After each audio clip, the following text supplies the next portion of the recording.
My name is Edgar Allan Poe, and I was born January 18th, 1809. My parents, I really don't remember the names, but they were David and Elizabeth. Yeah, that's it. And they were traveling actors, which is pretty cool. But my mom died in 1811 when I was only 2, so I never really got to know her very good, nor did I my father. He moved away, leaving me and my 2 other siblings behind. And I was adopted by Mr. and Mrs. Allen. They're really nice. They were basically my parents throughout my childhood. And my brother and sister, Rosalie and Henry, went away. I went to University of Virginia when I was 17. Mr. Allen sent me with 1/3 of the money that I needed, and I took up gambling to just get money. I became an alcoholic and went into a deep debt. I was embarrassed by my own poverty, and I was angry with Mr. Allen for not providing for me in the first place.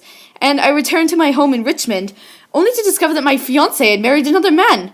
I was heartbroken. I ran away in hopes of finding an adventure and becoming a great poet. I was 18 years old then. I enlisted in the U.S. Army. I brought with me several manuscripts and asked a printer to publish them. One was The Tamerlane.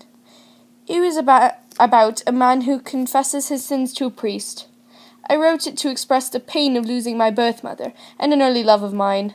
My poem was influenced by Lord Byron's drama Manfred and his poem Gyar in both manner and style. I then heard that Mrs. Allen was dying of tuberculosis, and I rushed to get back to her. But when I got back to Richmond, they had already buried her dead corpse.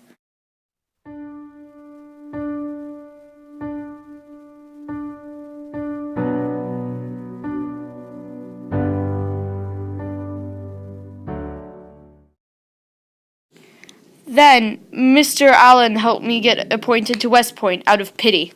Yay. And then, Mr. Allen didn't even invite me to his remarriage. So, I got myself kicked out of West Point.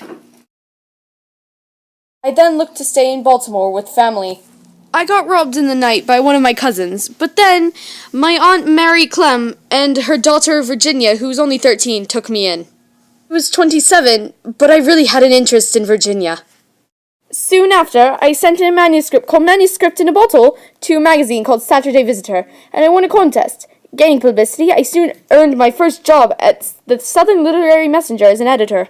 After I turned 28, I moved to Richmond with Mary and Virginia, and I soon married to Virginia, who hadn't even reached her 14th winter. After our marriage, Virginia wrote her own poem to me called Enoch Pratt Free Library. It was such a sweet poem about our affection to each other.